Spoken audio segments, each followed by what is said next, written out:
Welcome back. Don't forget to subscribe. Let's get right to it. First topic. Will the American taxpayers be getting the DOGE dividend checks? Here's a clip. And saving taxpayers billions and billions of dollars every single day. And there's even under consideration a new concept where we give 20% of the DOGE savings to American citizens and 20% goes to paying down debt, because the numbers are incredible, Elon.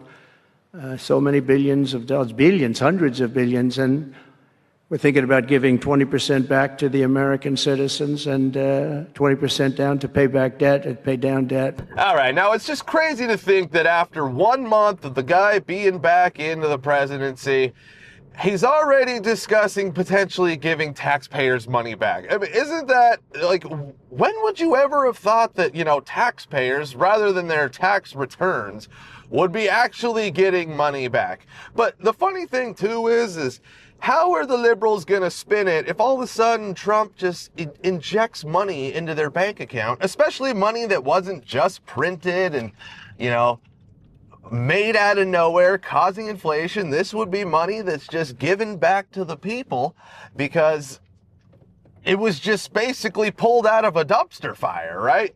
It wasn't printed. It was just recovered, pulled from the dumpster fire by DOGE.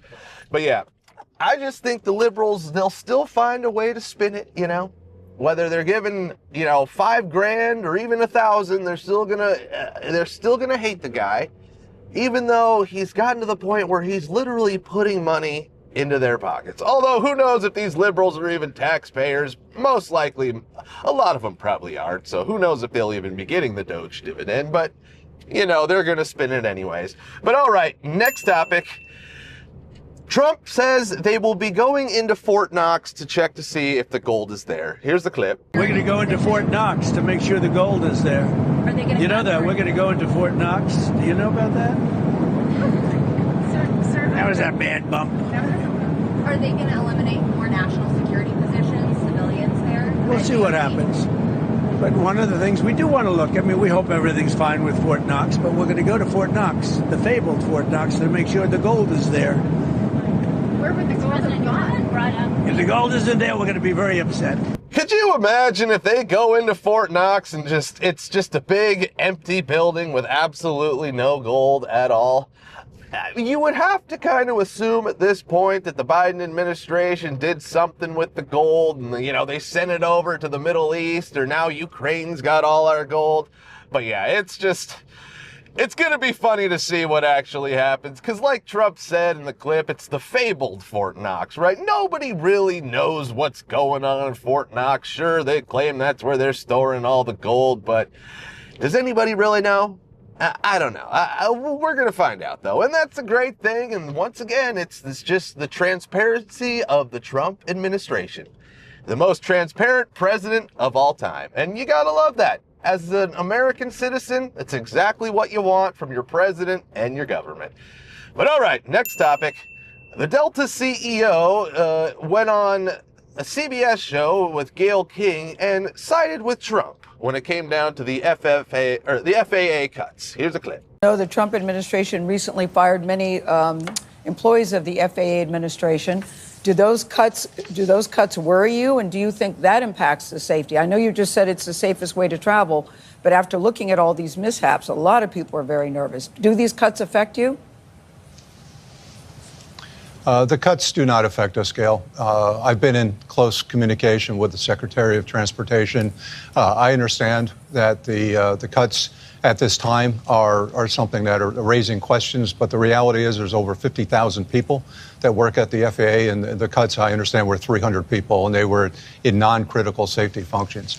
The Trump administration has committed to investing deeply in terms of improving the overall technologies that are used in the air traffic control systems and modernizing the skies. They've committed to hiring additional controllers and investigators and safety investigators. So no, I'm not concerned with that at all. And there you have it, folks. I mean, the mainstream media has tried to pull this narrative of, the FAA cuts are causing all these plane crashes. We're seeing all these plane crashes when plane crashes really happen all the time. I mean, look at this stat here.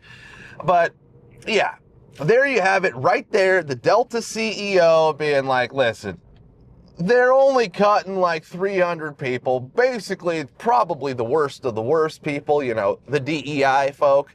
Those are never the best. They're just put there because they check a box. Let's be real. But yeah, so let's just go ahead and put an end to this narrative of, oh my God, the FAA cuts are just ruining the aviation industry. No, what's really ruining it is terrible, you know, manufacturing by Boeing and just, you know, people who don't have pride in their work anymore. That's exactly what's causing these crashes. And, well, the FAA, you know, DEI hiring practices as well. I mean, that's just obviously obvious. There were some rumors out there that Delta crash, now these are just rumors, was a woman who basically just got her certification or something. I don't know, once again, that's just a rumor, but I mean, I wouldn't doubt it. And when you watch the video of the plane crashing on the tarmac there, the thing just basically goes like belly flops right onto the ground. I mean, it's probably one of the most, you know, rough landings you're ever going to see. That isn't just a pure crash, you know? It was an actual attempted landing. But all right, next topic.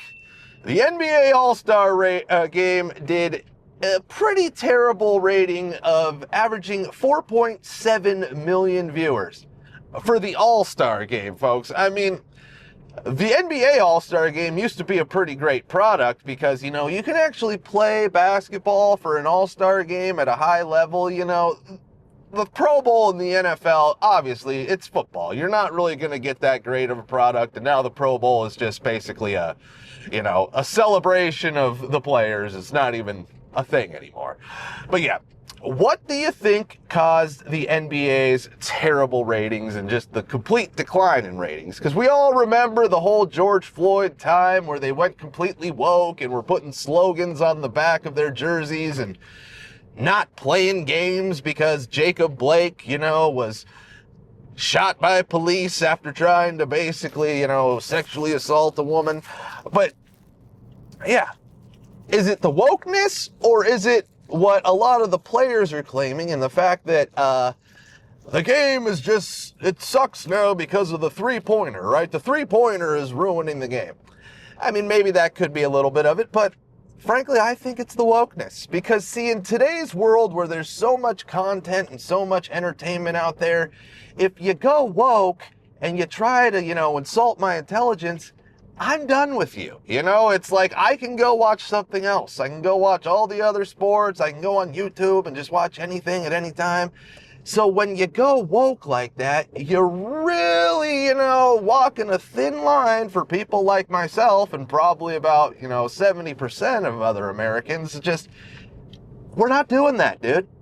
You went there and now I'm done with you. And I think that's exactly what happened to the NBA. But all right, that's it for today. Be sure to subscribe. We'll be seeing you.